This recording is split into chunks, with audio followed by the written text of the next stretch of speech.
I'm Destry Abbott. Here's your D8 training tip of the day, brought to you by Rekluse. So a matrix section in Endurocross is probably one of the most difficult sections. The matrix will definitely bite you if your form isn't right. You'll see in every obstacle, he's going to be standing up, moving around on that bike and letting it move around. Don't try to be tight on the bike. The tighter you are on that motorcycle, the more difficult it's going to be. This is where Cooper does a really good job. We work on his toes. You'll see his toes are always higher than his heels, and you'll see he can't reach his rear brake.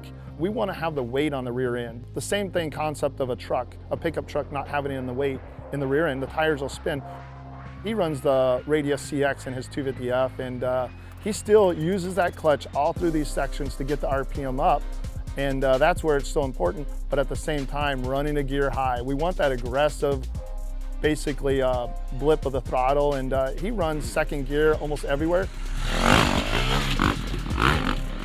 And everywhere you see, he'll have his finger on the front brake and finger on his clutch, and that's so important.